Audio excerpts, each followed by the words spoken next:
Today I'm going to be talking about the rule of thirds. So we've been learning a little bit in class about the rule of thirds. If you didn't see the recorded session for the rule of thirds, where I'm talking about this assignment and just talking about the rule of thirds in general, you can go ahead and watch that in the art classroom if you go to where the recorded sessions are.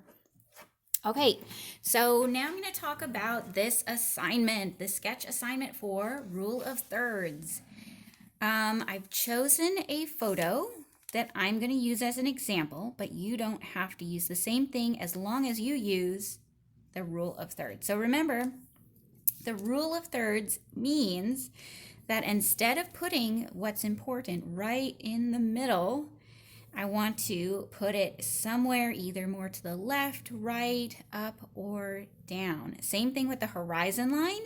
Instead of putting it right in the middle, I put it maybe a little up or a little down.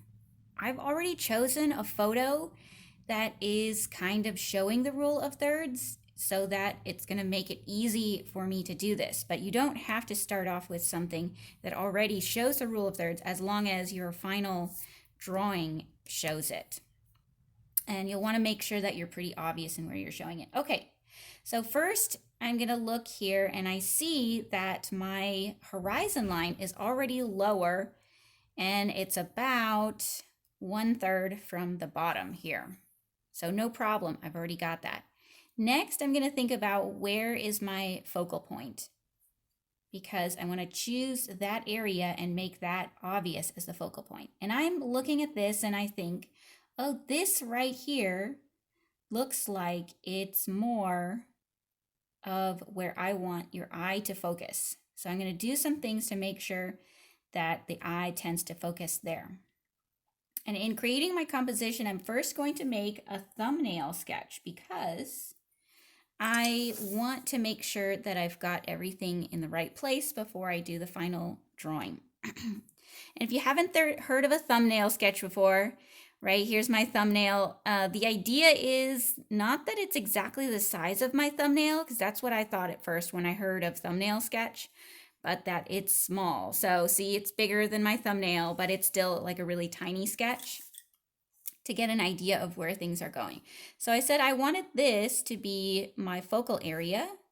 Notice how this area is dark and then the area around it is lighter, and I'm going to try to accentuate that when I do it. And I'll start with my focal area. I've got a little triangle here. And I say that's what I want you to notice, and I'm going to surround it by the lighter areas of sand and rocks, and I'll keep those lines sharp. That way it makes it more obvious, like, oh, look at that area has sharper lines.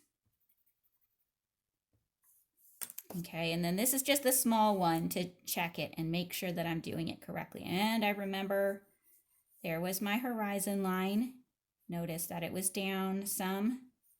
And I've got some mountains here, some little clouds, water, another piece of rock in here.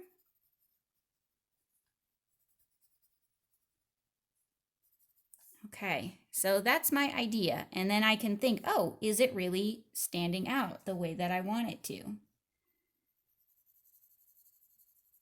And I will notice that if I put in just a little bit of shading in some areas, but leave that stark contrast between light and dark here,